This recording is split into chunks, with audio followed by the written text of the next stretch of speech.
Bueno, muy buenas tardes para quienes nos ven a través de nuestro canal de YouTube en esta presentación editorial de una de nuestras más recientes novedades, que es el libro escrito por Juan Carlos Portilla, El crimen financiero transnacional, una batalla interminable para el derecho internacional. Hay una cosa que yo quiero resaltar, Juan Carlos, y tal vez usted no la ha detallado, pero en eso consiste un poco el ejercicio editorial, y es la colección donde sale este libro. La colección se titula Corrupción, Crimen Organizado y Delincuencia Económica, y es una colección que surge en primera instancia en España. Su director es un profesor de la Universidad de Salamanca, Nicolás, y pues esto ha tenido como un despliegue bien interesante porque es una colección que, si bien surge en España, ha venido tomando una fuerza a nivel iberoamericano muy importante. De hecho, debo decirlo, la mayoría de las últimas publicaciones, por dar una media de 5, 3, son de este tipo de temas: compliance o cumplimiento, crimen financiero, política criminal o política transnacional. Es decir, es un tema y una colección que justamente ha venido tomando mucha fuerza, creo yo, por las discusiones que hay hoy en día sobre el compliance y todo lo que tiene que ver con delincuencia económica, crimen transnacional, como se titula el libro. Y por eso yo creo que hay que resaltar la colección, porque es una colección con un director propio, un comité muy interesante, y además de eso, pues tiene un alcance iberoamericano bien interesante, que es también un poco el resultado de publicar en una editorial como Tirando Blanco. Así que, pues de entrada, aunque sé que es su primer, pero no su último libro, pues agradecer mucho también haber confiado en la editorial, haber confiado en el proceso, y por supuesto esperamos que el libro se empiece a posicionar de una manera importante.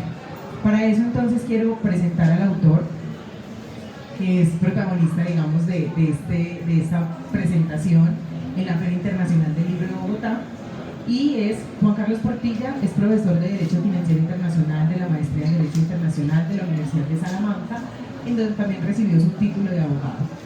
También es profesor de Derecho Penal Corporativo del Instituto Tecnológico Autónomo de México. Fue becado por la Escuela Fletcher de Leyes y Diplomacia de la Universidad de Tufts en Boston, en donde estudió un máster en Derecho Internacional. Además, estudió un máster en Derecho de la Escuela de Leyes en la Universidad de Suffolk en Boston, y cursó el programa de negociación y resolución de conflictos en la Universidad de Harvard. Voy a dejarlo ahí porque además es un resumen de una vasta hoja de vida, de un currículo que yo creo que además va a ser honor en la lectura de esta obra. Y quien me acompaña, Lisandro Junco, exdirector de la Dirección de Impuestos y Aduanas Nacionales de nuestro país. Bienvenido y gracias por acompañar a Juan Carlos en esta presentación. Y bueno, el panel es suyo. Voy a darle entonces la palabra al comentarista y bueno, bienvenidos nuevamente. Muchas gracias, María. Bueno, esto es un ejercicio muy interesante de mi parte. Cuando terminé de leer el libro, tengo que confesarle algo, tenía que inspirarme, y lo hice a través de redes sociales, como hoy en día se hace. Uno antes de escribir un papel y empezar a escribir un libro, hoy muchos nos dedicamos a escribir nuestras ideas en redes sociales. Su libro tiene una conclusión en el título muy importante, y una batalla interminable para el derecho internacional. Y es que hemos visto que el derecho internacional a veces se queda corto, y hasta ahora, o hasta estas dos últimas décadas, hemos visto un mero esfuerzo, un impulso para poder luchar internacionalmente contra los flagelos o los delitos económicos financieros. En ese tweet que yo puse, en ese mensaje en X que yo puse, yo dije algo que me inspiró, y es que cada vez que cae un gran delincuente financiero, hay otro que lo reemplaza. Y colocaba yo el ejemplo de Omar Ambuila. Yo no sé si las personas que nos ven saben quién es Omar Ambuila, pero Omar Ambuila es el único y primer funcionario del Estado extraditado de los Estados Unidos por corrupción, por lavado de activos y por una cantidad de crímenes asociados al contrabando, que nos llevó a nosotros como funcionarios del gobierno a despelucarnos un poquito y a entender cómo puede llegar uno a mostrar la realidad versus lo legal. Resulta que cuando la primera vez se capturó a Omar Ambuila, hay una anécdota muy importante y es que él salió libre a los 6 meses. Un juez en pandemia lo liberó porque no había pruebas suficientes, porque el contrabando no estaba aprobado. Nosotros hicimos un ejercicio trabajando con el HSI, que es una agencia de Estados Unidos, mostrando todo el enriquecimiento que tenía en Estados Unidos y cómo había generado un blanqueo de capitales y un lavado de activos de una manera impresionante ante las narices de sus empleadores, que en ese momento era la DIAN, y del sistema financiero colombiano. Uno puede decir que la solución estaba, que el sistema financiero, la UIA, toda la información que tiene la DIAN para capturarlo. Se capturó, pero se libró. Tuvo que entrar una agencia internacional a probarnos que era un delincuente. Y así en otros casos que puse en el clip, alias Mani, que era una persona del clan del Golfo, que se encargaba de monetizar la droga que hacía del exterior a través de contrabando de cigarrillos. Otro caso, un asiático que confeccionaba, entre comillas, y utilizó Colombia como un clúster de zapatos aquí en Colombia, cuando siempre vimos que era contrabando de zapatos. Y le puedo enumerar una gran cantidad de situaciones que en Colombia pues, se ven a menudo. Incluso el presidente anunció hace unos días que iba a extraditar, a pedir en extradición desde España a uno, dice él, no lo digo yo, no me consta, de los contrabandistas más grandes de Colombia, que sigue libre en España. Estos ejercicios en su libro lo desarrolla usted muy bien y establece una tipología de delitos que incluso hoy en nuestro sistema penal no existe. Con estos ejemplos y con esta introducción y ese capítulo primero de las tipologías de delitos, me gustaría que nos comentara hacia dónde tenemos nosotros que ir, hacia regular más tipos penales o más intercambio de información o más acciones conjuntas. Gracias, doctor Lisandro. Primero que todo, pues para mí es un gran honor estar contigo. Somos colegas de profesores de la Maestría en Derecho Internacional en La Sabana y pues de nuevo mil gracias por ser mi comentarista en este acto oficial de lanzamiento. Bueno, digamos que es una pregunta bastante interesante. Digamos que de manera como las organizaciones internacionales que han estructurado la lucha global contra el crimen financiero transnacional han estructurado, y los países de hecho que son miembros de esas organizaciones han seguido este modelo, han estructurado digamos que dos grandes pilares del crimen financiero transnacional. El primer gran pilar es lo que se conoce como los delitos subyacentes o las actividades criminales específicas. Entonces allí tenemos la actividad delictiva que genera un recurso criminal, que genera una utilidad para las organizaciones criminales. Y allí yo quisiera dividir el tema en dos grandes componentes. Primero, el crimen organizado transnacional, que mayoritariamente está conformado por organizaciones de narcotráfico y por organizaciones dedicadas al crimen organizado, contrabando, narcotráfico, trata de personas. Esa es una primera subdivisión de ese gran pilar. Y de la segunda subdivisión del primer pilar encontramos a los delincuentes de cuello blanco, aquellas personas que, a diferencia de los primeros, no usan la fuerza para alcanzar sus objetivos criminales, sino al contrario, utilizan su educación, su inteligencia, su estrato social, sus buenas maneras para cometer delitos financieros, en este caso en el contexto del libro, delitos financieros transnacionales. Y allí podemos mencionar, por ejemplo, los crímenes bursátiles, el uso indebido de información privilegiada, la manipulación fraudulenta del mercado de valores, la corrupción transnacional, el fraude bancario y el fraude financiero, ¿sí? Por supuesto, el lavado de activos y la financiación del terrorismo. Entonces digamos que ese gran primer pilar, conformado por dos grandes componentes, crimen organizado y el crimen, lo que yo he llamado en el libro el crimen empresarial de tipo transnacional, generan una utilidad que debe ser de alguna manera legitimado por esas organizaciones criminales. Llámese un cartel de la droga o llámese un grupo como Interbolsa o como el grupo de Brecht o una actividad empresarial que se dedique a hacer estos tipos de declaraciones. Entonces digamos que ese modelo de delitos subyacentes y la tipología de cómo se lavan los activos generados por esa actividad criminal es lo que se aborda de manera muy concreta en la primera parte del libro. Y para ir respondiendo a tu pregunta, digamos que las tipologías de lavado de activos de esa actividad que genera una ganancia criminal viene evolucionando, así como evoluciona la sociedad y los medios tecnológicos. Como todo en el derecho, siempre viene lo primero que la solución. Entonces digamos que en el libro yo planteo, para seguir respondiendo a tu pregunta, que el crimen financiero transnacional, conocido por estos dos grandes pilares, delitos subyacentes y el delito financiero como tal, es un hijo de la globalización. Entonces digamos que el proceso de globalización pues tiene promesas de cambios a la sociedad global con base en parámetros de justicia, libre mercado e intercambio de bienes y servicios en una economía global. Pero utilizando un poco los términos del derecho internacional humanitario, también tiene un efecto colateral. Y el efecto colateral de la globalización es el advenimiento del crimen financiero transnacional.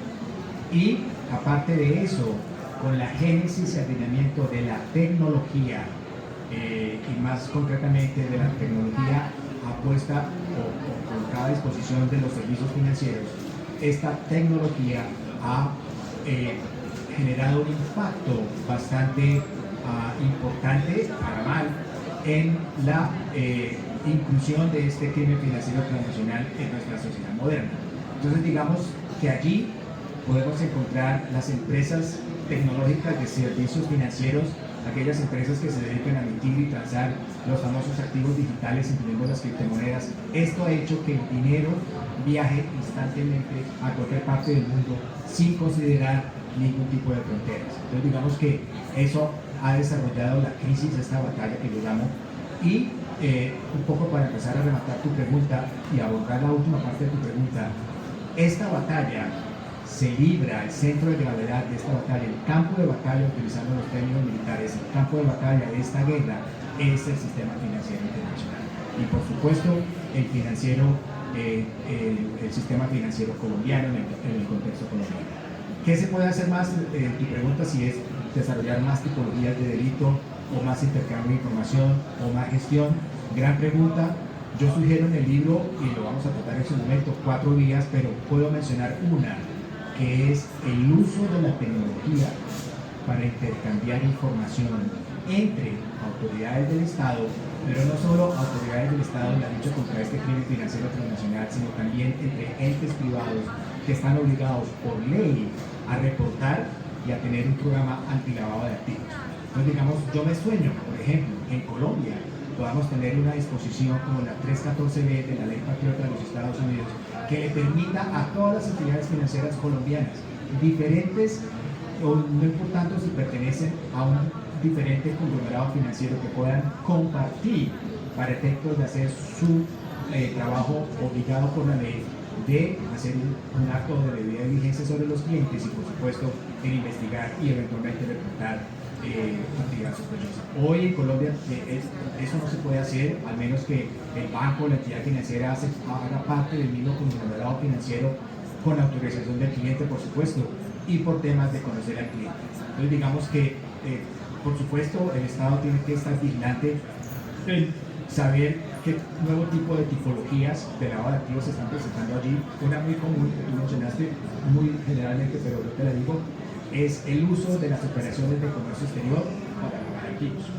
Y digamos, si tú miras en el libro, en los casos Beca del grupo Egmont, que yo coloco allí, existe un caso de Colombia donde una familia muy pudiente textilera de Medellín terminó involucrada lavando activos de la oficina de Envigado con conexión con Hamas y Hezbollah en el Medio Oriente. Increíble. Cuando uno viene a pensar que Colombia estaría en medio del conflicto del Medio Oriente, que es tan histórico, tan bíblico, digamos, y tan actual. Entonces digamos que las operaciones de comercio exterior hacen parte de esas tipologías, las operaciones utilizando los servicios tecnológicos financieros.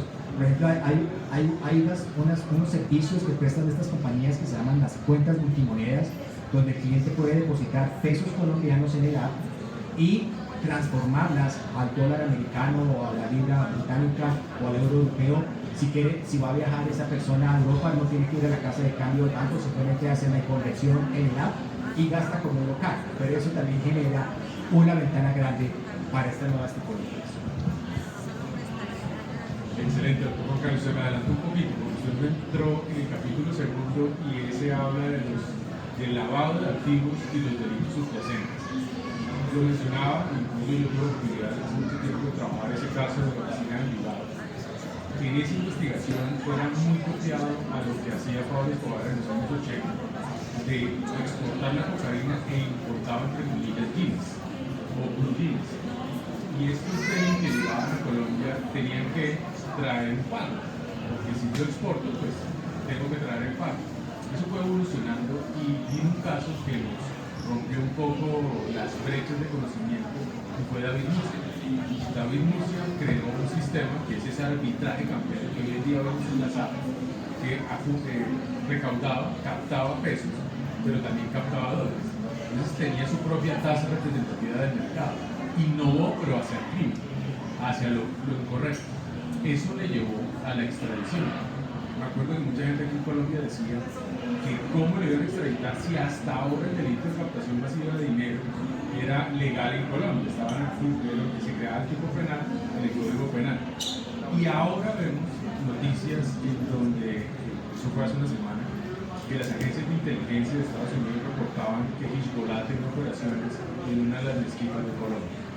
Eso nosotros ya lo habíamos visto en operaciones de movimiento cambiario entre Venezuela y Colombia, y hasta ahora se da el anuncio por parte de una agencia. Pero todo esto que usted menciona, que se puede controlar hasta el sistema financiero, se rompe por las criptomonedas o los criptoactivos, que no tienen regulación. Hoy en día la FED está tratando de arbitrar en ellos. Hoy en día la superintendencia financiera está en unos sandbox para poder entender qué es lo que hay detrás.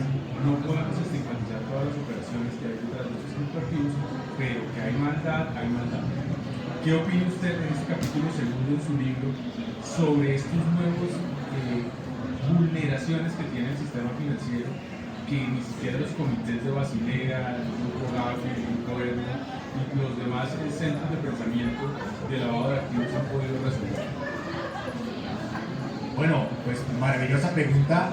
Digamos que para un poco hacer la introducción y generar un poco también de picante entre las personas que nos están viendo, en el libro yo menciono, y en uno de los artículos que recientemente escribí para la revista de Derecho Internacional de la Universidad de Harvard, decía yo que el sistema financiero tradicional está en jaque, utilizando la palabra de la famosa operación jaque. El sistema financiero tradicional está en jaque por las nuevas realidades, tecnologías en materia financiera.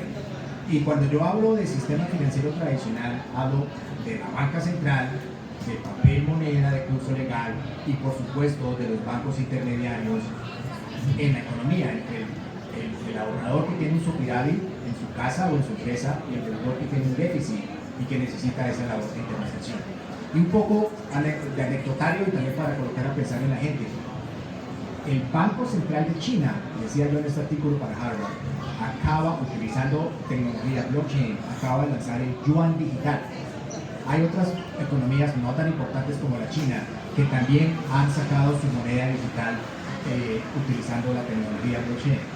Les hago una pregunta para ponerlos a pensar.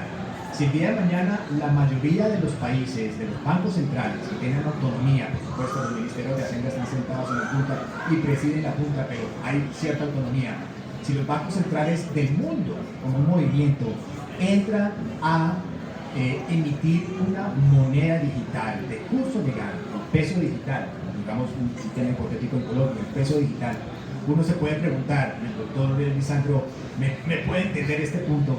Yo, si fuera el ministro de Hacienda, le diría al presidente, hagamos una reforma fiscal para eliminar la imprenta nacional y eliminar el papel moneda. Vamos a tener un ahorro fiscal porque ya tenemos un medio digital y la gente cada día más está utilizando menos el efectivo. Entonces, de contera uno dice, bueno, si eso va a pasar, Entonces negocios como Redevan van a desaparecer, los cajeros automáticos en la esquina de las gasolineras van a desaparecer. El mundo está cambiando, el sistema financiero tradicional está en jaque por estas realidades. Entonces digamos un poco, eso es una introducción que quiero hacer antes de abordar su pregunta. Digamos que con la crisis financiera global que se vivió en el 2008, causada por las famosas hipotecas subprime o subprime en español, ese fue, digamos, que la causa principal del nacimiento de los activos digitales, en su momento del Bitcoin y por supuesto todo lo que vino después del lanzamiento del Bitcoin. ¿Por qué? Porque las calificadoras de riesgo y el sistema tradicional en la economía más grande del mundo, los Estados Unidos, que aún sigue siendo la economía más grande del mundo, no hicieron su trabajo bien.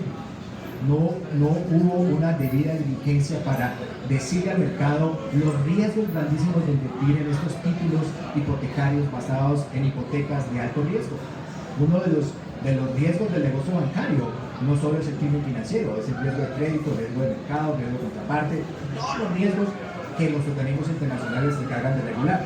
No hubo información pasada al consumidor de estos títulos bursátiles sobre las hipotecas de alto riesgo que garantizaban el ingreso de las personas que compraban estos títulos en los mercados internacionales. Claro, cuando la gente dejó de pagar, no hubo retorno de inversión, vino el efecto dominó, prácticamente esas hipotecas de alto riesgo vinieron a un tema de liquidación y se generó la crisis. Cuento eso un poco para responder a la pregunta del doctor Lisandro. Eso generó, digamos que, un terremoto al interior de instituciones importantes a nivel global. Por ejemplo, la Universidad de Harvard perdió casi el 75% de su portafolio invertido en las hipotecas subprime. Estamos hablando de instituciones muy importantes y respetadas a nivel mundial. Paralelo a esta crisis de confianza, vino la famosa crisis causada por una pirámide Ponzi de Bernie Madoff, que prácticamente estafó a la gente más pudiente del planeta con esas buenas maneras, con esa educación. Entonces digamos que yo siempre he sostenido que detrás de ese nacimiento del Bitcoin, detrás de ese nacimiento de hoy los activos digitales y detrás de ese nacimiento de las empresas tecnológicas financieras hay gente e instituciones muy importantes. ¿Por qué? Póngase a pensar en esto. El peso colombiano tiene un seguro de depósito por ley, que es el seguro Fogafín. Si un banco de la vivienda, un banco X, tema muy delicado, discúlpame, el banco X, digamos, tiene un problema estructural de liquidez, ¿sí? Y entra en causales de liquidación por parte de la superfinanciera. Si una persona, el narrador colombiano, el secretario o la enfermera del hospital de Usme tiene sus ahorros allí, en ese banco X, él tiene un seguro de depósito por fin hasta 50 millones de pesos en caso de estos escenarios de quiebra bancaria. Pero si tú tienes ahorros de tu trabajo en Bitcoin o en criptomonedas, tú no vas a tener un seguro por fin porque no lo hay. ¿Por qué? Porque al final del día las criptomonedas son dineros privados o activos privados no respaldados por nadie. Lo único que tiene de respaldo que le da la confianza a la gente para comprar esos activos es la confianza misma de la gente. Entonces yo digo, debe haber personas, instituciones muy grandes que no conocemos detrás de esta nueva innovación que ha puesto en jaque al mismo sistema que seguramente ellos hacen parte. Entonces digamos que esto no es flor de un día, esto no se va a acabar en 10, 15 años, esto llegó para quedarse como llegó para quedarse Google, como llegó para quedarse Amazon. Por ejemplo, si tú lees la biografía de Bezos, la primera reunión o la segunda reunión que tuvo con el dueño de Barnes & Noble, que es la biblioteca, la librería más grande del mundo, el dueño estaba reacio a vender libros en internet. Entonces Bezos le dijo, ¿sabes qué? No te necesito, tú eres el pasado, yo soy el futuro, dijo Bezos. Y mira, esa librería prácticamente quebró. Lo mismo pasó con Netflix. Netflix quería hacer una negociación con Blockbuster. Yo me acuerdo cuando yo crecí, yo iba a alquilar películas a Blockbuster. Hoy Blockbuster no existe. Entonces digamos que los bancos tradicionales o los cambian o se cambian, porque eso es un tema que vino. Sin embargo, no todo es color de rosa. Y yo creo que los bancos van a incursionar, no solo los bancos privados, sino los bancos centrales, las firmas de valores, van a incursionar en este tema. Sin embargo, no todo es color de rosa. ¿Por qué? Porque a nivel global y a nivel Colombia, la regulación para los criptoactivos en particular está fragmentada o inexistente. En Colombia está fragmentada, tenemos resoluciones y conceptos de la DIAN, tú me corriges, tenemos el sandbox de la superfinanciera, tenemos algunas iniciativas de las supersociedades, pero no existe un estatuto legal sobre el tema. A nivel global existe lo mismo, hay países, inclusive Estados Unidos, en este momento los reguladores, supervisores y los hacedores de política allí están enfrentando una encrucijada. ¿Por qué? Porque un activo digital puede ser un medio de pago, un Bitcoin, que puedes pagar un libro, ¿sí? Puede ser también un activo bursátil de inversión o puede ser un commodity. En esas jurisdicciones que tienen diferentes entidades de supervisión, eso es un problema. Si es un activo como el dinero donde tú puedes comprar bienes y servicios con el papel moneda, pues la competencia la va a tener la Oficina del Control de la Moneda de los Estados Unidos, en el caso de los Estados Unidos. Si es un activo bursátil, la competencia va a ser no va a ser de esa oficina, va a ser de la Comisión Nacional de Valores de los Estados Unidos. Si es un commodity, de la otra comisión. En Colombia, de pronto no tenemos ese problema porque la superfinanciera agrupa estos dos grandes reguladores. Yo creo que no tenemos regulador para los commodities, me corrige, todavía no, pero digamos que ese es un problema. Hay un arbitraje regulatorio a nivel global. ¿Y déjenme explicar en qué consiste el arbitraje regulatorio? Porque cuando yo explico en estos temas, la gente piensa en arbitramiento, que es totalmente diferente. No, el arbitraje regulatorio significa que una organización criminal, empresarial organizada, sabe que en el país A no hay regulación existente sobre el particular, o está fragmentado, o es ineficiente, pero en el país B es estricta. ¿Cuál creen? ¿Qué jurisdicción van a escoger ellos para adelantar su política criminal? Pues la de A. Ese arbitraje regulatorio incentiva la actividad criminal. ¿Por qué? Porque si usted hace un análisis costo-beneficio, el beneficio para las organizaciones criminales con este tipo de delitos es más alto que el costo. Pues ahí más o menos hago la introducción. Excelente, excelente. Hay un punto, y usted lo mencionaba, y es cómo lo controlamos cuando existe un principio de neutralidad. Cuando ocurrieron los ataques del 11 de septiembre, salió el acto patriótico, se creó la ley FATCA y empezaron a salir resoluciones del Consejo de Seguridad de Estados Unidos. En la crisis del 2008 que usted menciona, se empezó a crear más mecanismos de regulación, de presión, para evitar que estas personas que se llamaban los ninjas, los non-income, non-job, las personas sin ingresos y sin trabajo pudieran acceder a un crédito y se estableciera claramente esas políticas de conocimiento de clientes. Hoy en día nosotros estamos viendo que cada vez más se salta la barra, echa la norma, echa la trampa. ¿Cómo pueden los organismos internacionales? Usted lo manifestaba con unas explicaciones de delegación explícita, delegación implícita, delegación atenuada. ¿Cómo uno puede poner a marchar los organismos internacionales desde una jurisdicción como Colombia? Bueno, esa pregunta es maravillosa, no lo vamos a responder hoy. Por eso el título del libro en su segunda parte, una batalla interminable para el derecho internacional. Tengo una mala noticia, el crimen se acaba cuando se acaba el mundo.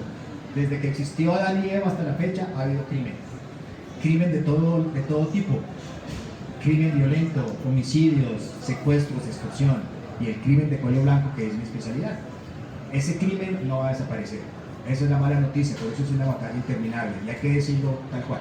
Sin embargo, hay una noticia esperanzadora, que las organizaciones internacionales y los estados miembros que se adhieren a esas organizaciones internacionales o que adoptan sus estándares o sus normas pueden adoptar unas políticas, óigase bien, para mitigar el riesgo de la concreción de estos crímenes financieros transnacionales. Cuando hablo de mitigar, no es desaparecer, porque no va a desaparecer, como bien decía el doctor Lisandro, echa la norma, echa la trampa. Esa es una realidad de nuestro ser humano, es innegable. Pero sí podemos mitigar los efectos nocivos de esta realidad del crimen financiero transnacional. Por ejemplo, esos efectos nocivos son terribles para los países. El Fondo Monetario Internacional ha dicho claramente en sus reuniones del directorio ejecutivo que el crimen financiero transnacional afecta la confianza de los inversionistas en un país que muestra deficiencias en su marco regulatorio y de supervisión y de justicia contra el crimen financiero transnacional. ¿Y qué significa perder la confianza de esos inversionistas? Pues déjenme decirles, en el mundo los países compiten como compiten las empresas a nivel local, ¿sí? Cuando tú vas a Pomona o Carulla o El Éxito, Coca-Cola, Pepsi-Cola y Colombiana están compitiendo por tus 10.000 pesos. Tú escoges Colombiana sobre Pepsi-Cola y una vez excluye Pepsi-Cola, Colombiana tienes ingresos, ¿sí? Lo mismo pasa con los países. Los países compiten a nivel global por atraer inversión extranjera. Dos tipos de inversión extranjera, de portafolio y directa, pero que entre recursos a la economía. Directa para generar proyectos de inversión, de infraestructura, y la que nos más interesa para el tema del libro, que es la inversión de portafolio. Entonces los países que han dicho, si yo requiero más capital que venga a mi economía para crecer, ¿qué debo hacer? ¿Cuál es la respuesta lógica? Debo desregular un poco los requisitos de entrada de capital a mi sistema. Eso desde el punto de vista de la política económica es maravilloso, pero yo lo digo en el libro, eso ha ocasionado, y cito al profesor Plummer de la Escuela de Derecho de Georgetown, que dice que ese arbitraje regulatorio, esa desregulación de los mercados financieros a nivel global, por competir por capital que venga a esas economías, ha generado el famoso arbitraje regulatorio, que incentiva de nuevo la actividad del crimen financiero transnacional. En el capítulo 4 uno mira las sanciones que pueden llegar a tener los grupos económicos cuando infringen las reglas y los delitos, cometen delitos. Recuerdo un libro que se llama The New Clothes of the Bankers, que explica tres esquemas de trabajo de algunos grandes grupos financieros. Uno, too big to fall, son muy grandes, no me voy a quebrar, pasó en el 2008 con Bank of America, con Citibank y por otros. Hay otro que es too big to jail, soy muy grande para ir a la cárcel, pasó con HSBC cuando le lavó dinero al cartel de Sinaloa y al Chapo Guzmán. Y hay otro que es too big, indiscutible, o sea, soy tan grande que tengo que estar en el mercado. ¿Cómo puede uno, desde lo que usted menciona en su libro de las resoluciones de las Naciones Unidas, las sanciones que existen, por ejemplo, entre países, Estados Unidos con Venezuela, lo que ha pasado Colombia, Perú, cómo puede uno llegar a sancionar realmente, así sean too big? Bueno, maravillosa pregunta, doctor Lisandro. Creo que es bastante, está bien enfocada. Yo diría lo siguiente: digamos que con la expedición de la Carta de Naciones Unidas en el 45 y en la práctica del Consejo de Seguridad de Naciones Unidas y en la práctica de los Estados miembros de Naciones Unidas, se ha venido, digamos que, expandiendo la posibilidad de utilizar las sanciones económicas en vez del uso de la fuerza para resolver disputas internacionales, para resolver problemas diplomáticos o para resolver problemas globales como la lucha contra el crimen financiero transnacional. Entonces digamos que hay que entender que las sanciones económicas es un instrumento de política diplomática que no solo utiliza las organizaciones internacionales como la ONU, como la Unión Europea, sino también las economías más avanzadas del planeta como los Estados Unidos. Inclusive en el gobierno del presidente Duque, algo que yo siempre celebré, el Grupo de Lima se creó con la meta de sancionar a Venezuela. Por primera vez en la historia de Colombia, me corrigen si estoy mal, pero en la historia de Latinoamérica, países en vías de desarrollo como Colombia, imponiendo sanciones económicas, cuando desde la academia y desde la práctica vemos las sanciones económicas como un poder imperial o como un poder grande de grandes bloques como la Unión Europea o de organizaciones tan importantes como Naciones Unidas.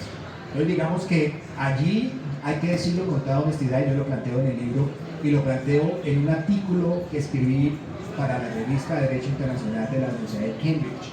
Y digo allí, las sanciones económicas deben ser el mayor instrumento que deben las organizaciones internacionales y los gobiernos pertenecientes a la comunidad internacional para luchar contra el crimen financiero transnacional. Y en particular coloco un detalle, y ahí es donde viene, y hay que decirlo, el doble estándar de lo que funciona a veces en el derecho internacional o en el marco regulatorio internacional. Establezco, uno de los grandes problemas que incentiva la profundización y la crisis del crimen financiero internacional son los llamados paraísos fiscales. ¿Por qué? Porque estos paraísos fiscales ofrecen prácticamente una tasa contributiva muy moderada o inexistente y ofrecen dos cosas que son bastante atractivas para el crimen organizado transnacional, que es el anonimato de los dueños de las cuentas o las empresas que abren esas cuentas offshore o paraísos fiscales, y el anonimato en las transacciones que ellos realizan. Han venido surgiendo iniciativas, y estoy segurísimo que el doctor Lisandro también nos puede hablar de eso, de crear una especie de impuesto global donde todas las jurisdicciones del mundo lo van a adoptar en materia de impuesto de renta, precisamente para minimizar ese arbitraje regulatorio en tema tributario. Vamos a ver qué resulta esas negociaciones, pero en el artículo y en el libro yo lo menciono. Mientras esperamos esos procesos complejos de negociación, yo pienso que el Consejo de Seguridad de Naciones Unidas y por ende la Unión Europea, los grandes países, los P5, los 5 miembros permanentes del Consejo de Seguridad, Estados Unidos, Inglaterra, Rusia, China y Francia, más el bloque de la Unión Europea, ahí prácticamente tenemos a todo el PIB o el 90% del PIB mundial.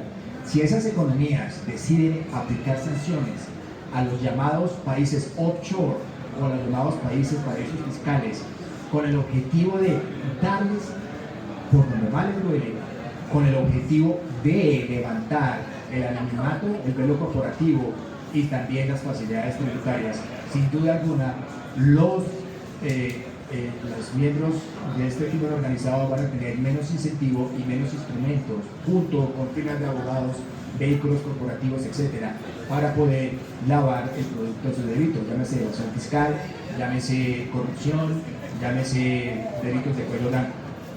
Pero digamos que existe un problema, yo no sé si ya lo pueden ustedes identificar. Estamos hablando de Unión Europea y los 5 países que hacen parte del Consejo de Seguridad. Si tú miras, cada uno de esos países considerados offshore hacen parte o de la Unión Europea o son territorios de los países que hacen parte del Consejo de Seguridad. La Unión Europea está dispuesta a establecer sanciones sobre Luxemburgo, sobre Suiza, sobre Malta. Yo no creo, porque ellos son miembros de la Unión Europea. Estados Unidos estaría dispuesto a firmar una resolución con sanciones económicas frente a las Islas Vírgenes Americanas, o qué me dice de Francia sobre Guadalupe o Panamá. Todas estas islas del Caribe, jurisdicciones offshore, de alguna manera tienen un control por parte de un bloque económico y político como la Unión Europea, en el caso de la Unión Europea, o control de un país o de una economía desarrollada como los Estados Unidos o de un país de alta influencia como el Reino Unido. Y digamos que ya para rematar la respuesta a la pregunta del doctor Lisandro, yo creería que debemos seguir incentivando la focalización sobre las personas llamados too big to fail, too big to jail o too big to be out of the market.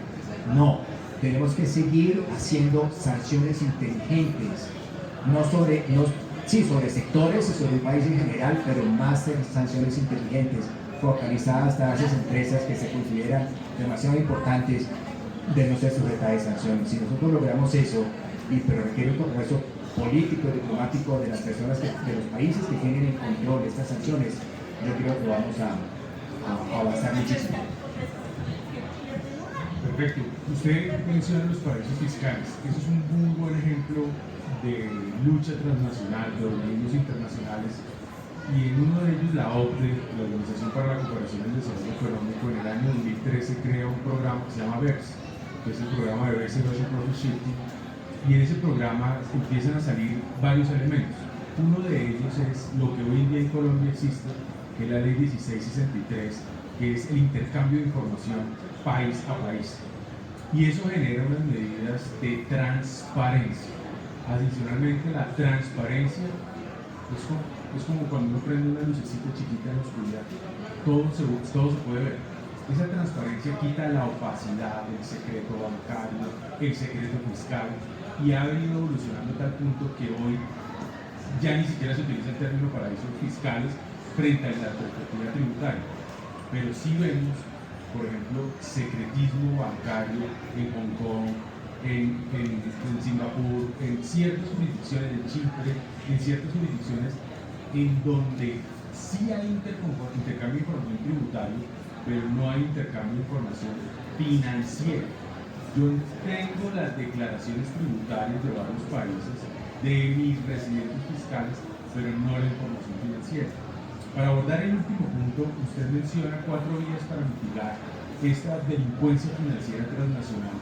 ¿Usted cree que nosotros tenemos que llegar al ADN de todas las personas que habitan este planeta haciendo un KYC con algoritmos, con inteligencia artificial, un KYC que sea tan completo que uno pueda hasta predecir quién puede ser criminal, como se hacía hace varios siglos, que le tomaban a uno, no estaba hace varios siglos, pero le tomaban a las personas el tamaño del cráneo e identificaban y predecían? ¿Se acuerda de la escuela, de las escuelas de derecho penal que lo hacían? En ese orden de ideas, uno podría decir que uno puede llegar con tanta tecnología a predecir el comportamiento para evitar este tipo de delitos. Claro, digamos que en el libro se plantean 4 vías para mitigar los efectos nocivos del crimen financiero transnacional. Voy a empezar por el tema de datos y tecnología, que es un tema que tú mencionas, y es un tema bastante polémico al interior de la comunidad jurídica internacional, Unión Europea, Estados Unidos lo tiene un poco más desarrollado, y Colombia. Yo quiero darle bienvenida a ese debate y lo menciono en el libro y aprovecho estas plataformas para mencionarlo.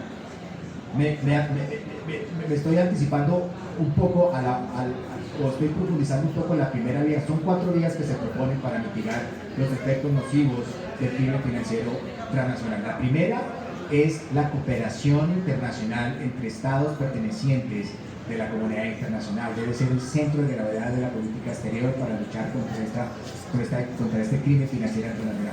Pero estoy yendo un poco más allá, que es el intercambio de información, no solo entre Estado o agencias del subestado, entidades descentralizadas, sino también entre los actores privados que deben de alguna manera reportar actividad sospechosa. El doctor Lisandro mencionaba el KYC, que significa conocer a su cliente, aquellas entidades obligadas como las entidades financieras. Hoy en Colombia los abogados con ciertos ingresos están obligados a hacer actividades de debida diligencia por parte de su cliente y en algunos casos reportar actividad sospechosa.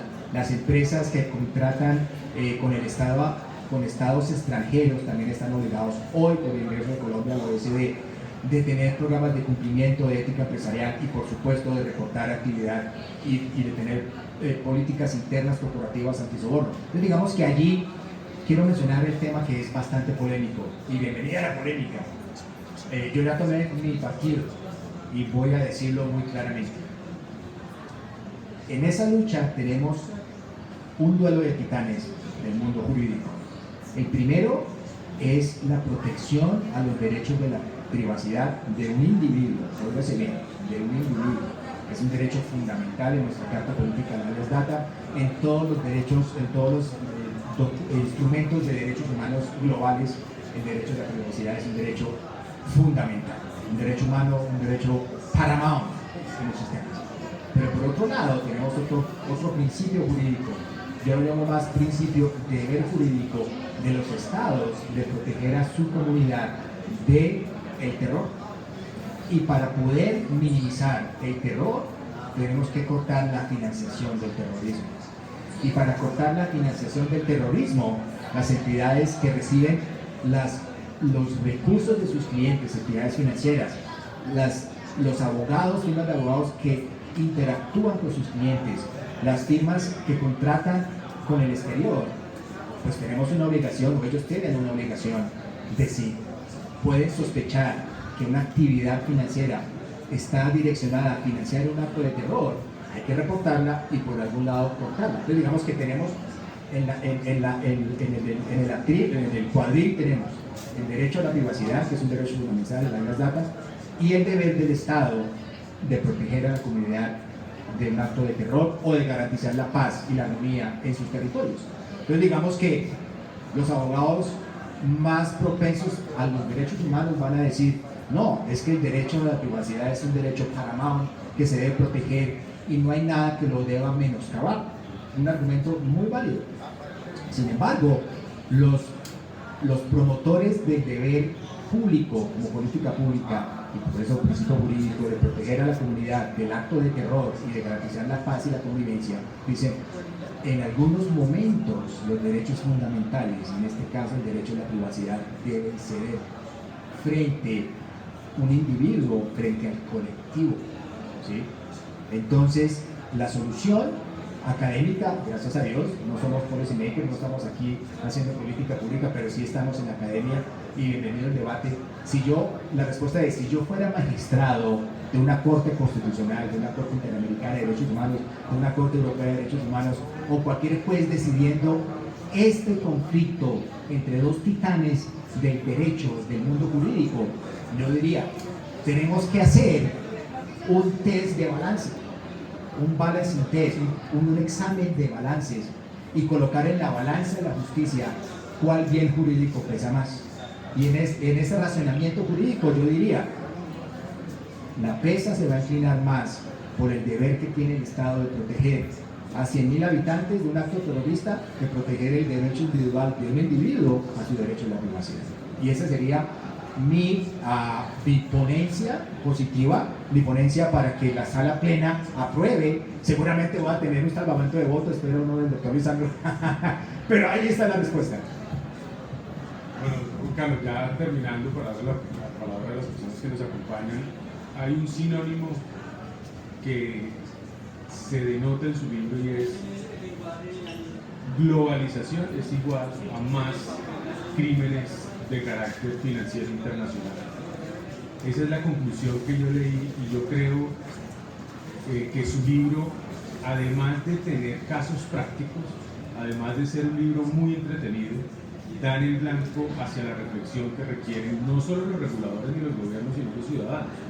Porque los reportes de operación sospechosa que incluso ustedes mencionan en su libro tienen que ser de todos, no solo de las autoridades competentes para cada sistema de regulación. Lo quiero felicitar porque es un libro muy entretenido, un libro dinámico, un libro que vemos palabras conocidas como Odebrecht, como Interbolsa, que Colombia puede ser incluso ejemplo para otras naciones, para que no les ocurra lo que nos ocurrió a nosotros. Entonces quiero agradecerle por permitirme ser de los primeros en leerlo, por darme ese gusto de poder reflexionar, porque trae muchos argumentos que llevan a la reflexión, y pues obviamente es un libro que estoy seguro que viene un tomo 2 o una parte 2 porque los crímenes van a seguir evolucionando. Muchísimas gracias. No sé si puedo hacer una reflexión. Gracias. Mira, ya para terminar, pienso en mi humilde opinión que el aporte más importante del libro es una teoría que yo estoy proponiendo para la eficacia plena del derecho internacional, en este caso para la eficacia plena del marco regulatorio internacional contra el crimen financiero transnacional.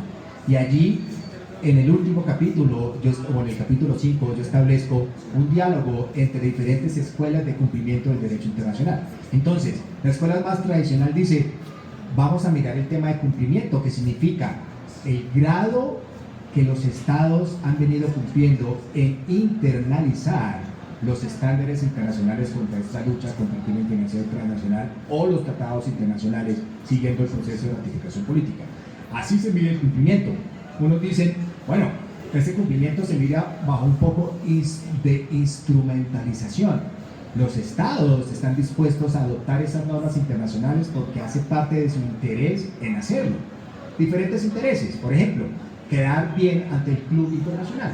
La reputación es bastante importante. Si yo me vendo a mí mismo como un Estado que cumple el derecho internacional, que lo internalizo en mi orden jurídico interno, pues voy a tener acceso al Fondo Monetario Internacional, voy a tener acceso a la OMC, voy a tener acceso a asistencia financiera, asistencia militar, ayudas de cooperación, voy a tener acceso a nuevos mercados, etc. Es de mi interés tenerlo.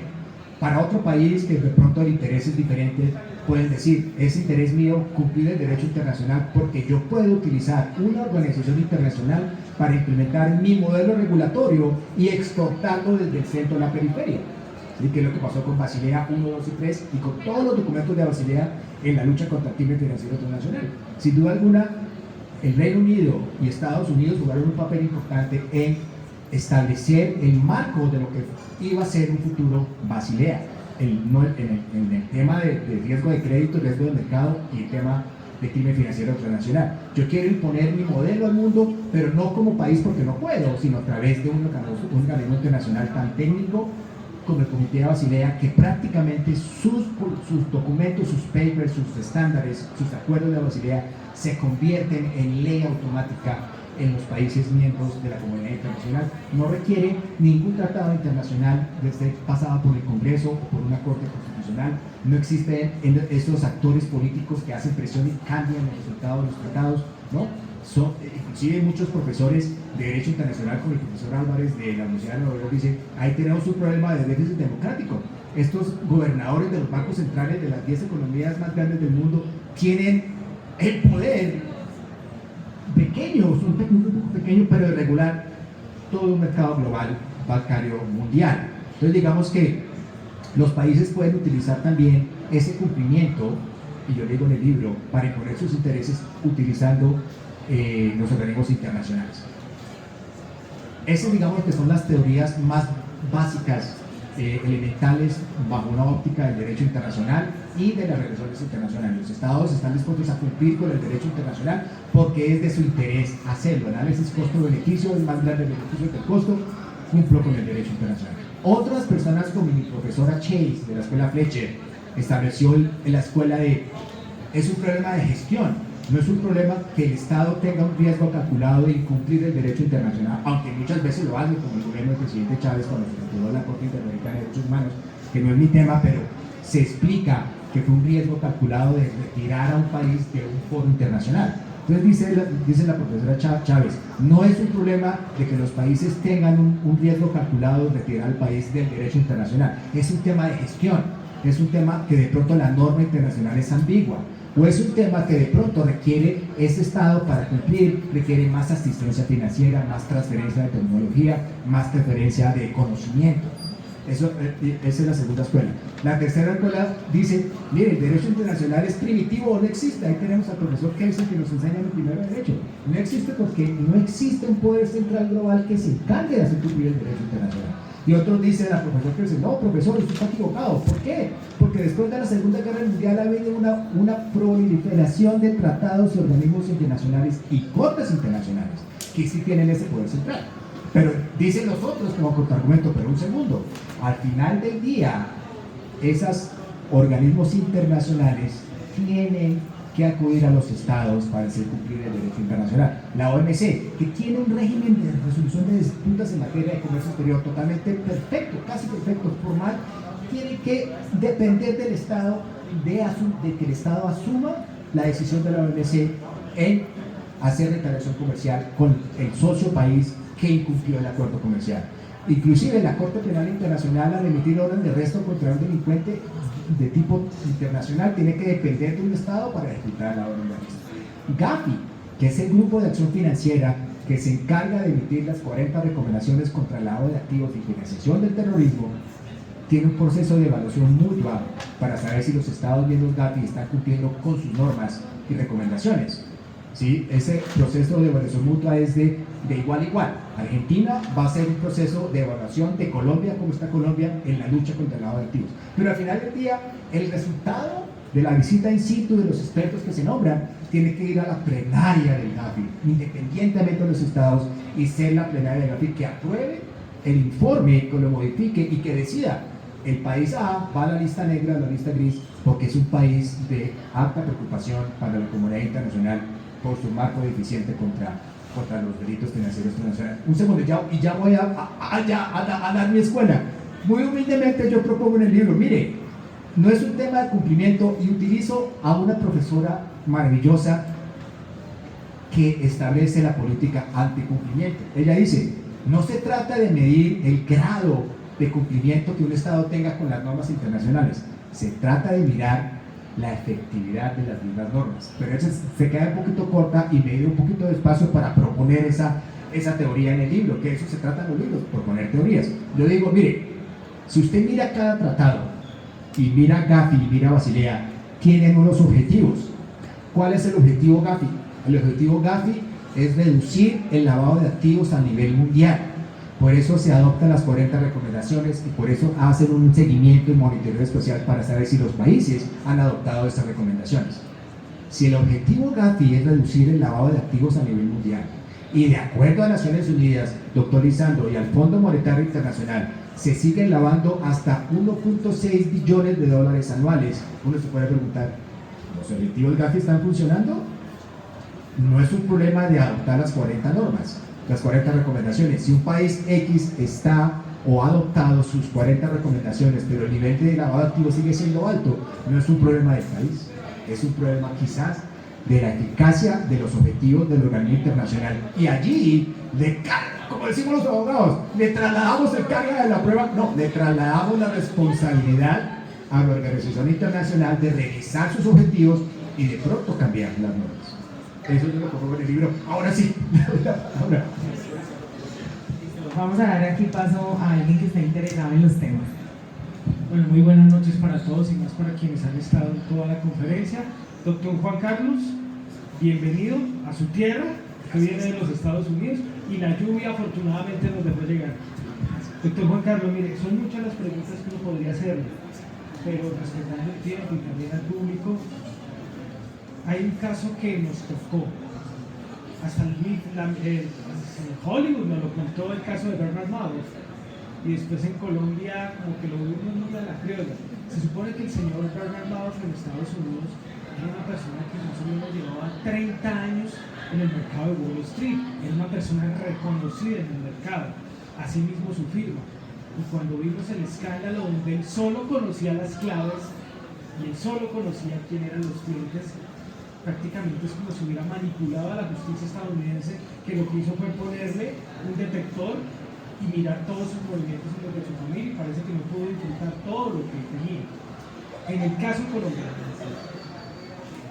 esta firma que todos conocemos en Colombia, las personas que integran llevan mucho tiempo, más de 20 años, llegan a unos nuevos socios y es donde se dice eran personas que tenían una acción de un club. ¿Qué implica tener una acción de un club? ¿Qué implica tener un ingreso, una acción? Tenían propiedades ubicadas en sitios reconocidos de Bogotá. ¿Cuánto vale cada una de esas propiedades? Eran profesionales de universidad reconocidos. Cuando la prensa se acerca a mirar eso y hablar con el liquidador de Interbolsa, el doctor Muñoz, y precisamente cuando él nos dice, bueno, ¿y cuándo se le van a pagar a los afectados? Primero, los impuestos. Y después de eso, un tema muy interesante que es el que le voy a preguntar, doctor. Ellos tenían el dinero de Luxemburgo y ellos dijeron, primero hay que pagar es un sistema de estado a estado, donde primero está ese estado y le pagamos esos bonos a Luxemburgo y después lo que quede se lo vamos pagando a los beneficiarios. Y me pregunta, ¿y qué pasó con los empleados, la parte laboral de Interbolsa? Doctor, ¿quién no le iba a dejar dinero a personas conocidas, que eran reconocidos de toda la vida, como decimos en Bogotá? La pregunta es, esas personas defraudaron a quienes creyeron de buena fe, de 20 años de reconocimiento de nombre y generarles unos dividendos a partir de eso. Pero hoy, doctor, ya estamos viendo el sistema de criptomonedas donde no sabemos realmente con quién estamos tratando, con enemigos invisibles. Tratamos con personas que aparentemente eran conocidas y que todo ese dinero se quedó. Cuénteme usted, ¿qué tienen las Islas Caimán? ¿Qué es lo que pasa allá que no podemos saber? Es de esa reserva bancaria, lo que pasaba en Panamá, y creo que ya llegó un acuerdo con el gobierno de Colombia. Pero ¿qué pasa hoy, doctor, con ese tema de criptomonedas? ¿Hasta dónde tener un peso colombiano y sabemos que vamos al Banco de la República y nos responde por ese clic o a Fogafín? Entonces la pregunta concreta, doctor, de lo que ha pasado y hasta dónde vamos, el derecho se quedó prácticamente cojo para poder llegar a ese punto y a reclamar, a clamar justicia para quienes confiaron de buena fe. Muchas gracias. Bueno, digamos que el caso Interbolsa genera todo este tipo de comentarios. Y para iniciar quiero ser muy concreto, pero quiero describir para mí cuáles fueron las causas del tema Interbolsa. Primero, un abuso de confianza y un abuso de poder de una firma que llegó a ser la firma de valores más grande del país. Una firma que en su momento pensó adquirir una de las firmas de valores más grandes de Brasil, una firma que en su momento se convirtió en el intermediario de los títulos de deuda pública del gobierno nacional, que es que por esa vía hizo su mayor crecimiento económico. Y digamos que fue un abuso de confianza.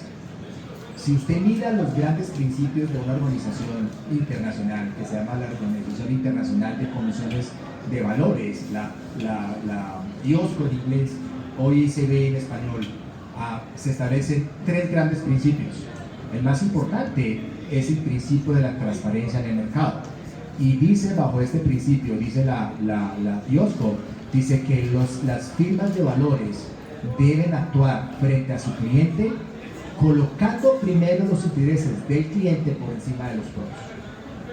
Eso es un marco jurídico internacional que es la Biblia para toda la actividad bursátil en el mundo. Yo soy miembro de FINRA, que es la autoridad regulatoria del mercado de valores en los Estados Unidos. Violar este principio de IOSCO puede significar la cancelación de la licencia de funcionamiento de un securities broker dealer, que es una firma de valores en los Estados Unidos. ¿Qué pasó? Hubo muchos problemas de falta de información cuando el problema se empezó a generar.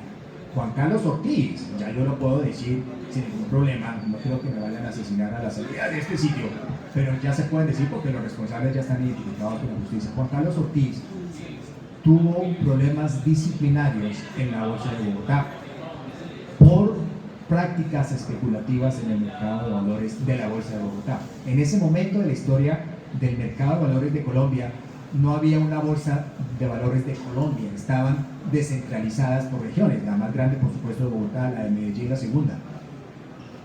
Juan Carlos Ortiz empezó a especular con unas ventas cortas sobre valores bursátiles, que es una actividad bursátil bastante especulativa y bastante riesgosa. Es vender una acción que tú no tienes a un precio que hoy está alto, pero pactas con un contrato de opción, un precio bajo, para que cuando llega abajo lo compres con el precio arriba, cuando llega abajo lo puedas comprar con el precio de arriba que lo hiciste en el contrato de opción. Es un poquito complicado, pero funciona así. Él hacía estas ventas cortas sin tener ninguna acción, simplemente haciendo opciones. Eso lo hizo de manera especulativa y la autoridad disciplinaria en su momento de la Bolsa de Valores de Bogotá lo expulsó, porque esto va en contravía de estos principios de transparencia en el mercado. ¿Qué hizo Juan Carlos Ortiz? No, yo no me quedo sin el negocio de valores. Se fue para Medellín, a la Bolsa de Valores de Medellín, se inscribió como corredor de bolsa y adivina qué pasó. Se comenzó con Rodrigo Jaramillo, que era el fundador de Interbolsa. Pero en ese momento, de ahí donde viene la primera falla, los mercados, a nosotros nos gusta la economía del mercado, a mí me gusta la economía del mercado, la economía debe ser libre, pero los mercados fallan, y fallan por una sencilla razón, por información asimétrica. ¿Por qué? Cuando no hay información suficiente entre los agentes de un mercado, los mercados fallan.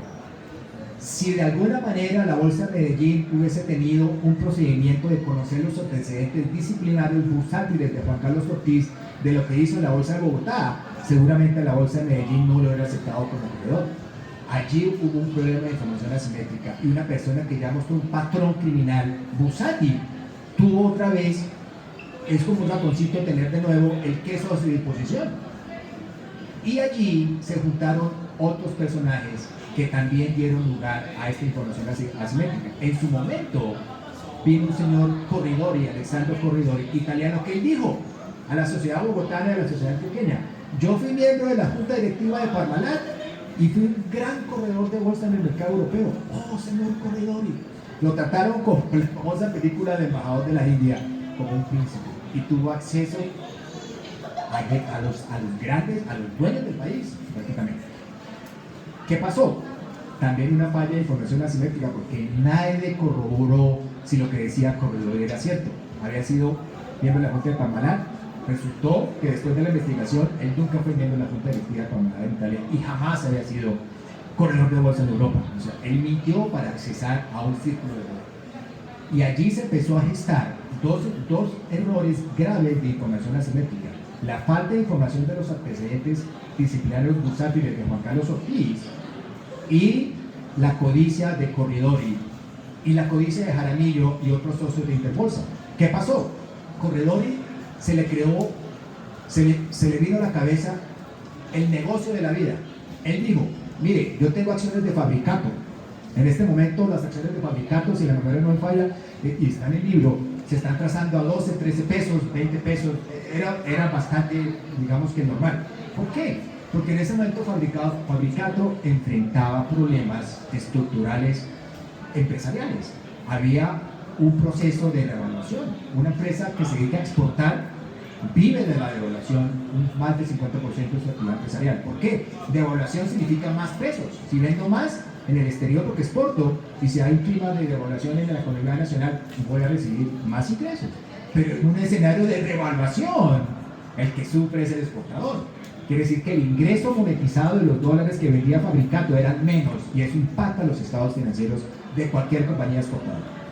Segundo, con las entradas de los acuerdos de libre comercio, donde se abrió la ventana a las textileras mundiales y competir con China, mano de obra, las maquileras en Centroamérica, toda la mano de obra que se trasladó de las maquileras americanas a México, Centroamérica, pues Fabricato se vio golpeado. Entonces uno, cuando estudia el caso de bolsa, ¿cómo en la vida la acción de Fabricato iba a subir? Digamos que una acción de cualquier compañía del sector real, o inclusive el sector financiero, sube porque hay buenos resultados.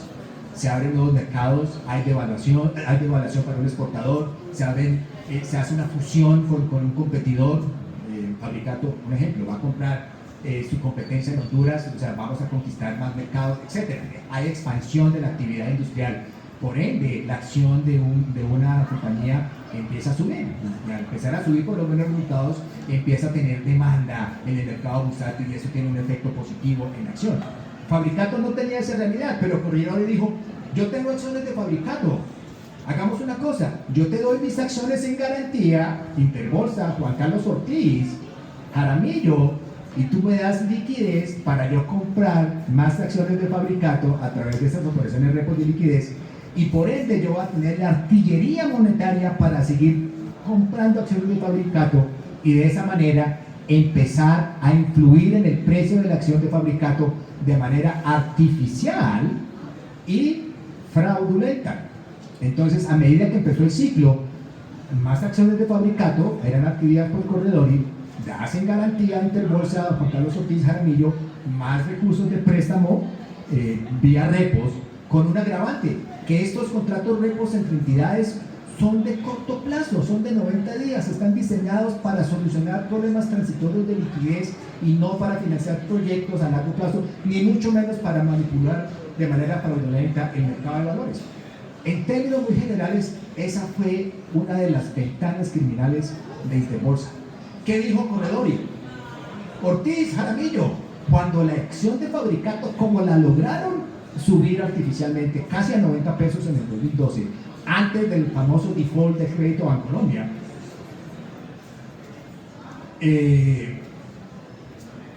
Corredori dijo, contratemos a Merrill Lynch, que es una firma de valores, pero también es una firma de inversión, para que nos haga una valoración de la empresa de Fabricato. Una vez, y se fue a lo mejor, Merrill Lynch tiene mucho prestigio a nivel mundial, que hoy es parte de Bank of America, que el doctor Lisandro lo mencionó. Una vez tengamos la foto, la valoración de la compañía Fabricato, vamos a buscar un socio estratégico que nos compre Fabricato y vamos a ser ricos. Compramos la acción a 20, hacemos la valoración de la compañía con Merrill Lynch, que es la mejor carta de presentación de los mercados internacionales. Mire, Fabricato, nuestra compañía, fue valorada por Merrill Lynch. Oh, wow, eso una vez abre puertas. Y la valoración a un precio de acción, 90 pesos por acción, va a generar este precio final de toda la compañía. Buscamos un socio estratégico, lo ponemos en venta, vendemos la compañía y nos hacemos ricos. Pero eso no funcionó porque el mercado, al final del día, no es tonto.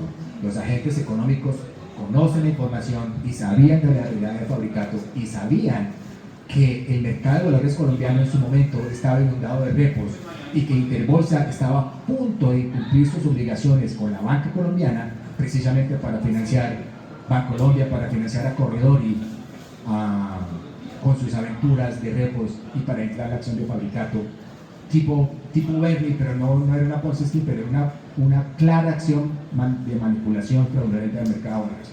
Eso generó la primera ventana criminal. La segunda ventana criminal, se crearon el famoso Fondo Premium Capital en Curazao, cuyos principales accionistas era una institución corporativa creada en el estado de los Estados Unidos, Delaware, que es conocido dentro de los Estados Unidos como una especie de paraíso fiscal interno, ¿sí? En los términos que decía el doctor Lisandro, una actividad donde hay secretismo de los accionistas. Los principales socios de esta firma eran Juan Carlos Ortiz y los Jaramillos del Fondo Premium Curazao. Al mismo tiempo crearon dos compañías, Rentafolio y no me acuerdo la otra que está en el libro, pero dos compañías cuyos socios también era Jaramillo, Ortiz, los hijos de Jaramillo del grupo Interbolsa. Focalicémonos en Rentafolio, que es el que no me acuerdo ahorita en este momento. ¿Cuál fue la orden de Interbolsa? A su ejército comercial de ventas. Véndale a todos mis clientes el Fondo Curazao, que va a ser ¿cómo se llama? Que va a ser la panacea de la inversión en Colombia. Todos los ahorradores, todos los ahorros de los clientes, ustedes deben decirles que lo abran en el Fondo Premium Curazao porque van a invertir en dólares. Entonces, claro, los asesores comerciales de Interbolsa llegaban a la enfermera, al médico, al abogado, al profesor, al doctor, al taxista, al odontólogo, ¿no? A las monjitas, a la Universidad Santo Tomás, donde yo dicté clases en la Santo Tomás C de Bucaramanga. ¿Qué pasó? Cuando captaban los recursos, iban al Fondo Curazao el mismo día, pero volvían a Colombia a Rentafolio, hacían la vuelta. Nunca se invirtieron en el famoso Fondo Premium Curazao. Era un vehículo para traer de vuelta la plata a Colombia y colocarse a la disposición de los socios de Interbolsa para financiar su vida en España, como colocaban fotos, o para financiar las aventuras de Corredori con Fabricato. Fue una política empresarial criminal dedicada a desfalcar al ahorrador colombiano. Y hay que decirlo, para responder su pregunta final, que nuestros jueces y nuestros fiscales, y fue uno de los grandes motivos que me inspiró a escribir el libro, en su momento decretaron la prescripción. Un juez penal de Bogotá describió la prescripción del señor Corredori y quedó libre. Y él dijo: ¿por qué? No tengo ni idea que es una operación repo, no tengo ni idea que es una operación corta, no sé qué es un fondo premium, no tengo ni idea. O sea, eso denotó una falta de preparación de nuestra justicia para abordar un tema muy importante que es el delito de cuello blanco. Y allí, por supuesto, las víctimas han sufrido lo más, sobre todo la víctima de a pie, que confió en Interbolsa, porque en su momento fue la firma de valores estrella del país. Y la recuperación ha sido máxima en términos de derechos humanos, ni verdad ni reparación en un caso de crimen financiero. Ya para terminar, algo que no quiero que se me olvide, una gran lección del caso Interbolsa es qué pasó con los oficiales de cumplimiento de Interbolsa, de Bancolombia, que tuvieron conocimiento de la actividad del movimiento fraudulento de dinero, de la actividad de Fabricato. Uno se puede preguntar, ¿reportaron a la UIAF? Si reportaron a la UIAF, como uno espera que pasó, ¿qué pasó con la UIAF? La OEA recibió la información de inteligencia financiera, la procesó, la entendió, se la pasó a un fiscal, o simplemente no tengo ni idea, pero es muy extraño. O falló el sistema, o fallaron los oficiales de cumplimiento, o falló la OEA, o falló todo el sistema. Y una reflexión, y lo digo con toda valentía, siempre me causó curiosidad como un hecho real del caso Interbolsa, que el ministro de Hacienda en su momento, Mauricio Cárdenas, se dedicó a hacer reuniones con Bancolombia para decirles, den plazo interbolsa. La labor de un ministro es hacer política, no es hacer lobby por una entidad financiera. Ahí les dejo estas reflexiones con el mayor respeto de las personas, pero lo digo y está en el libro.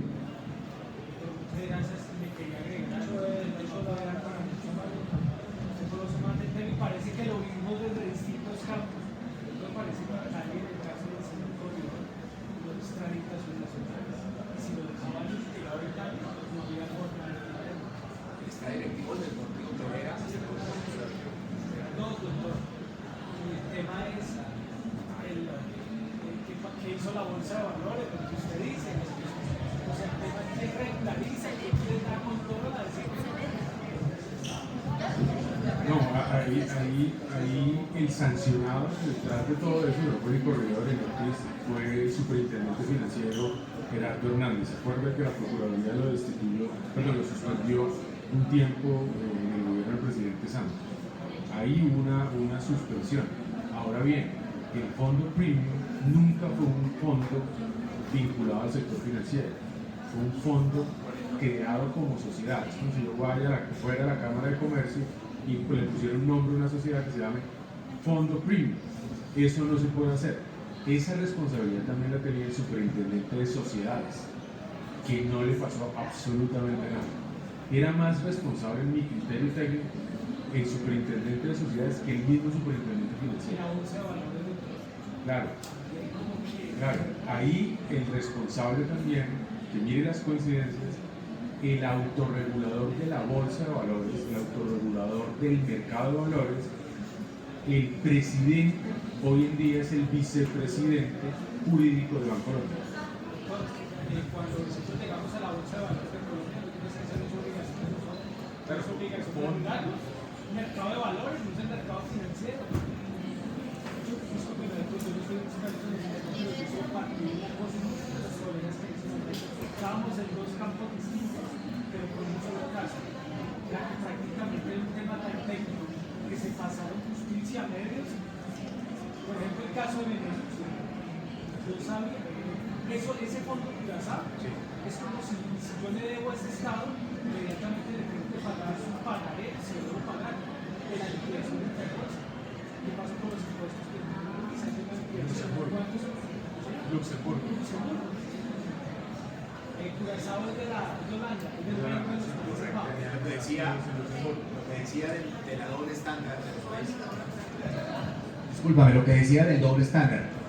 Mire, uno de los argumentos que hizo la defensa de Jaramillo para lavarse las manos es que Interbolsa era el corresponsal del fondo premium. Como corresponsal no nos cabe responsabilidad. Él hablaba a los abogados de Jaramillo de la corresponsalía. No, discúlpeme, en los contratos de banca comercial, incluyendo las firmas de valores, son responsables tanto los que representan como los representados. Y el doctor Lisandro dice una cosa muy cierta, que generó la tipificación de captación ilegal de recursos de público por una entidad no financiera. Y digamos que hay un dicho en inglés que me estoy tratando de recordar en español que se llama el scapegoat. ¿Cómo se dice en español? Sí, de cabra. Un sacrificado. El chivo expiatorio, gracias, el chivo expiatorio en el caso Interbolsa fue el superfinanciero, cuando él simplemente era un técnico como nosotros, de clase media, estudiado. Bueno, quizá le cabe su responsabilidad, pero yo pienso que los grandes cerebros están más arriba. El chivo expiatorio. No, muchísimas gracias por tu participación activa. Creo que dio como un cierre bien interesante. Para las personas que nos vieron por las redes, de verdad, muchas gracias. A ustedes, muchas gracias por venir.